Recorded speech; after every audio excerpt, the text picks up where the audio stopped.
Hello, everybody. This is Noah and John, and we are from UrbanDigs, and it is Friday. So you're going to get your weekly Manhattan market update. Johnny, let's get right to it. I'm looking at Manhattan supply. It continues to go down 55.15. Show me that chart. 55.15, that's down another 3% or so from last week. Supply is going down. It is well below its moving 3-month average. And I don't think you're going to see a tick up in this, Noah, until January, maybe even February. I'm going to go February, maybe end of January, February. Supply is flying south for the winter, Johnny, and I don't know what's going to stop it. We'll look at that a little later in depth. Let's look at pending sales. Manhattan demand 44.58. Show me that chart, Johnny. Yeah, 44.58. That is up 2.3%. So if supply is flying south for the winter, pending sales is coming home for the holidays. It is ticking up here, Noah, which is something you don't normally see entering the this time of year. Yeah, pending sales likes to go skiing a little bit. It stays in the north. It's doing great. I mean, listen, Manhattan demand, as we will see soon when we go to the weeklies, is doing some incredible things. I do not need to go to the weeklies. I could just look at the market pulse right here. This has been powering up for the last 2 months. Okay. And that discount window for buyers that we mentioned in mid to late October is virtually closed at this point, and it's pretty much the reason of supply going straight down and pending sales is now coming back up. So that's an interesting force that's happening at a strange time of year, Johnny. Let's go to the weeklies and see if we get any color going on there. I'm looking at supply, 168 things come on the market. That's down by 50%. Johnny, show me that chart. It's down by 50%, Noah, but let's not forget that we had a feed change. So there's a little bit of, plus and minus here, yes. Built in, a little push and pull built in here. So we are down 50%. Yep.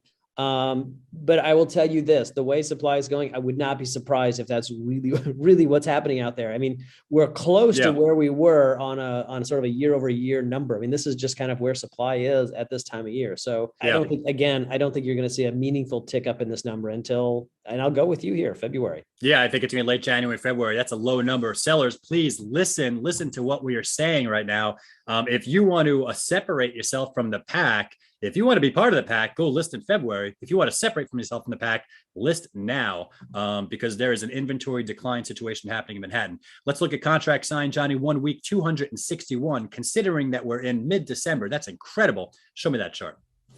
Yeah, so that's where, I mean, again, there's that push and pull from the feed change. So it looks like it's down roughly 30% from last week, but let's focus on the year over year. I mean, it's up nearly 10%, basically what we were seeing last year. And last year, as if you recall, this is really when that momentum for contract signs really started, hitting the ground and started really picking up. So to be 10% on top of that is a strong signal for demand in Manhattan at this point. Yeah, I would agree with that. And I mean, again, we have a big time net deficit of inventory going on. So I don't see anything in these numbers that's telling me that supply is going to change its direction, which is flying south, like we said.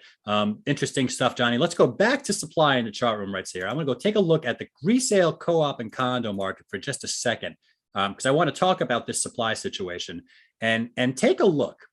Take a look at what's going on. All right. The green line is resale, co-op supply. I guess that's blue-gray. The blue-gray line is condo, resale condo supply. But I like to recognize patterns, Johnny, and when I look at this trend and I look back at this chart to see where does that look like it's happened before, right? This is the area, like right around here, this is the area that kind of looks like where we are now. So if I had to go look ahead of what might portend what 2022 is, again, we're talking about how we're developing a supply situation, a supply constraint situation. This is the period that I'm kind of worried about. And that's the direction we're kind of headed now, Johnny. That's what I want to get out here. No, I think it's an excellent point. And so when you look at what's happening sort of in the macro picture for the Manhattan market as we end the year, right? It was a gangbusters year on all fronts.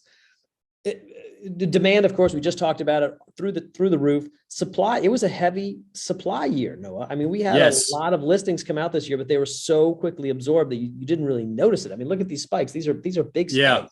But it just got pulled into this black hole of demand. So the question is, all right, are we entering this period now? Is this similar to 2012, as you're saying, or are we similar to 2015? So the question is, and I think this has meaningful answers depending on meaningful points, depending on what side of the fence you're on. If it's 2012 and you're a buyer, you better start thinking about, making sure that you've got everything prepared, because time is going to be of the essence, because you're going to be in a supply constrained environment for quite a while. On the flip side, if you're a seller and it's really not a picture of 2012, but more a picture of 2015, you're going to want to try and price appropriately, because this market, you could start seeing supply come in and buyers pausing. So, it's really a question of which year this really rhymes more closely to. I think it's 2012. I think it's 2012. And I think that this is kind of the 2013, 14, 15 is probably, when I look ahead to 23, 24, 25, that could be the situation, right? No one's talking about inventory crunch. We're quite early in talking about this topic. It's like a developing situation. It didn't happen yet. But this is what the macro forces seem to me. You laid out very good points. And no one's talking about new development, because there's a lot of inventory in new development now. But if you think about new development, there's a lag. There's a multi-year lag between making a decision to start a project, getting the applications filed and the permits coming in, putting the foundation in there, starting it, selling it, and all that kind of stuff until we hit the data. There's talk 4 or 5 years, maybe even longer than that, right? So if you think about what we just went through, developers, I can't imagine that they're ramping up development.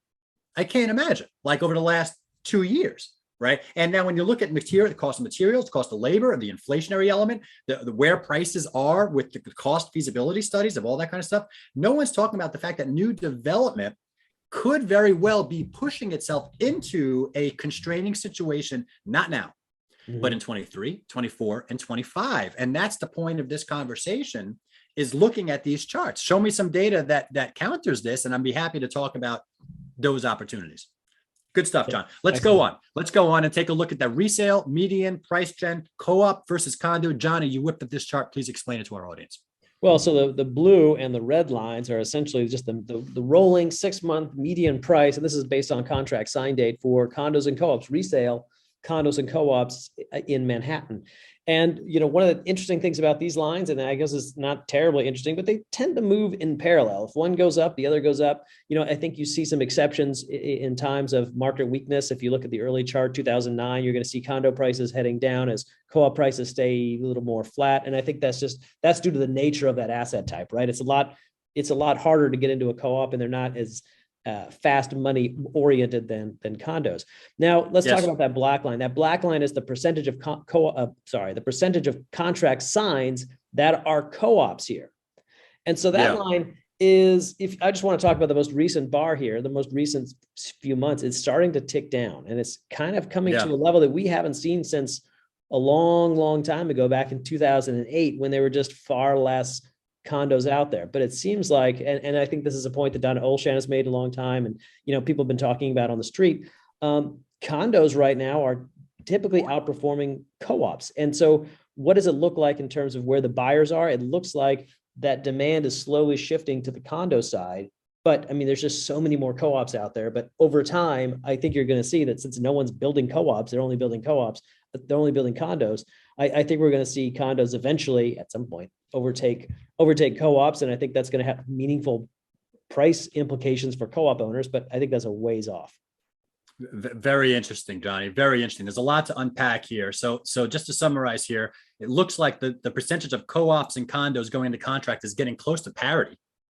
It's getting close to parity. It used to be more co-ops than condos. That's an interesting takeaway. And I do just want to reiterate the fact that both of these sectors did have an appreciation. It looks like the resale condo sector had a bit more of an elongated appreciation and a bit more of a shallow fade. We talked about how the summer was like the peak of the recovery cycle, and then we faded a little bit, and now we're coming back from that fade. It looks like the co-op market had a shorter acceleration over here and a more elongated fade. So that's an interesting dynamic right there too. So we're just giving it as we see it, John. You guys can interpret this as you wish. Johnny, thank you for pulling up all this data. It is wonderful. Very good conversations today. Don't forget, guys, if you got questions, we got answers. Please visit our forum. That is John Walkup. I am Noah Rosenblatt. We're both from UrbanDigs. If you want any of the reports that we've shown today, please just visit this section right over here. This has been your weekly Manhattan Market Update. We'll catch you next time.